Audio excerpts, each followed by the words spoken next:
Hello everyone, this is Hannah Musa and this is my presentation for MPA 510 on the expansion or overhaul of Social Security.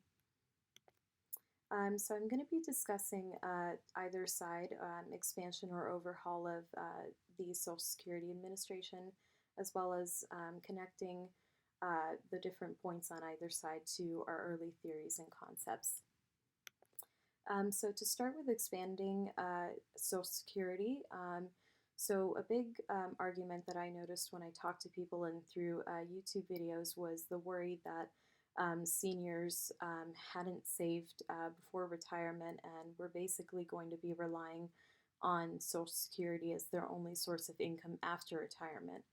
And then another issue was saving before retirement, as some seniors have, but also wanting that benefit as well to help supplement their income.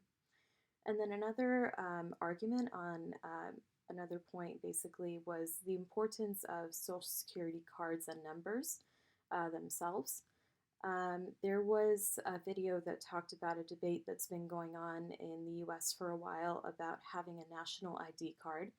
And this basically talks about how your Social Security card is basically that. It's, in a sense, your national ID card because your identity is through your Social Security number.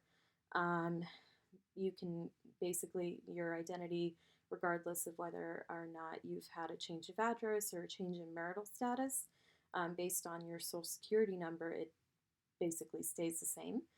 And then also because it's important for tax purposes and also for job applications and school applications as well, and other different things that people use their Social Security number for. So those are a couple arguments as to why it should stay in place or expand. And then on the other side, you have the reason for overhauling Social Security.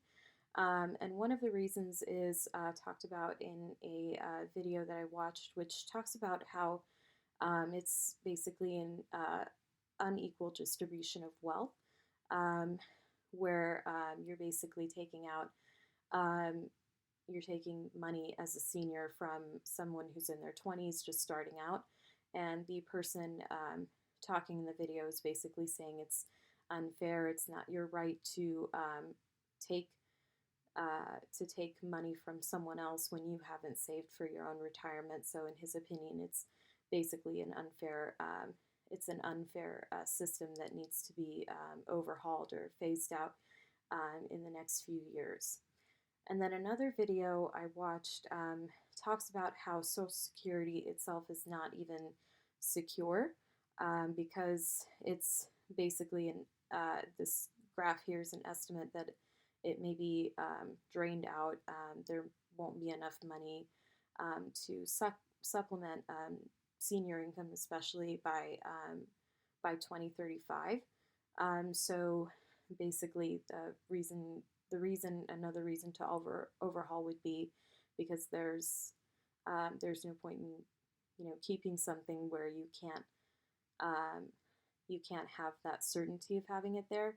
And one reason is because the ratio of senior to basically people putting into the system for each person has gone down. I believe it's only a few now versus in the hundreds several years back. So that's changing, and that's another reason people believe it should be overhauled. So in connection to our theories and founding documents, so starting off, you see Anthony Downs' theory at work just in the creation of Social Security Administration, because it was a brand new agency during the Great Depression in 1935.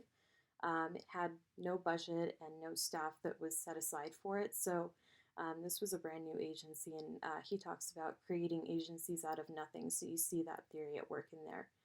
And then also you see Alice Rivlin in her theory as well, and she talks about decentralization, which is a more conservative ideology. basically not having so much power in the government, especially in the federal government. So you see that a lot in um, mainly the people that, of course, want to basically abolish or um, uh, phase out Social Security over the years. And then also you see Frank Goodnow and Woodrow Wilson's theories as well. The difference between politics and administration, because it's a federal agency, but the states are basically being told to administer these benefits to each of their constituencies. So you see that theory, those two theorists at work as well. And then also you look at the Ninth Amendment, and you see the Ninth Amendment basically saying that um, there are, of course, things outlined in the Constitution, but it's not your rights, the people's rights aren't limited to those things. They can be expanded, which we've seen. So basically, in the Great Depression, this was um, Social Security, in that sense, was the people's right to have in order to survive during that time. So you see those connections there with our theories as well. So these are my references. I have links to the videos and that were presented there, and also the textbook and the Social Security history, which is pretty interesting if you want to check that out. It's pretty interesting to know how it got started and how it's evolved over the years. Okay, and thank you everyone, and thank you for watching my presentation, and I hope you have a great weekend. Okay, bye.